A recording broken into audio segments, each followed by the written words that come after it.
ನಗರದಲ್ಲಿ ಬುದ್ಧಿವಾದ ಹೇಳಿದ್ದಕ್ಕೆ ಮನೆ ಬಿಟ್ಟು ಹೋಗಿದ್ದ ಬಾಲಕ, ಪೋಷಕರ ಮಡಿಲು ಸೇರಿಸಿದ ಸಂಚಾರ ಪೊಲೀಸರು. ಬುದ್ಧಿವಾದ ಹೇಳಿದ್ದಕ್ಕೆ ಮನೆ ಬಿಟ್ಟು ಬಂದಿದ್ದ ಬಾಲಕನನ್ನು ಮರಳಿ ಪೋಷಕರ ಮಡಿಲಿಗೆ ಒಪ್ಪಿಸುವಲ್ಲಿ ಸಂಚಾರ ಪೊಲೀಸರು ಯಶಸ್ವಿಯಾಗಿದ್ದಾರೆ. ಹರಿಹರ ವಾಸಿಯಾದ ಬಾಲಕನೊಬ್ಬ ಮನೆಯಲ್ಲಿ ತನ್ನ ತಂದೆ ಬೈದಿದ್ದರಿಂದ ಬೇಸರಗೊಂಡು ಮನೆ ಬಿಟ್ಟು ಯಾವುದೋ ವಾಹನದ ಮೂಲಕ ದಾವಣಗೆರೆಗೆ ಬಂದು ಇಳಿದಿದ್ದನು.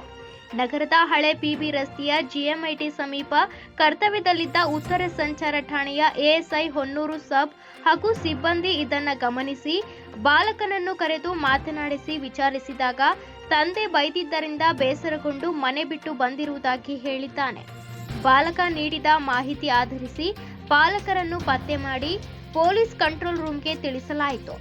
ಬಾಲಕನ ದೊಡ್ಡಮ್ಮ ದಾವಣಗೆರೆಯ ವಿನೋಬ ನಗರದಲ್ಲಿ ವಿಚಾರ ತಿಳಿದು ಬಾಲಕನನ್ನು ಅಲ್ಲಿಗೆ ಕರೆದೊಯ್ದು ಬಿಟ್ಟರು.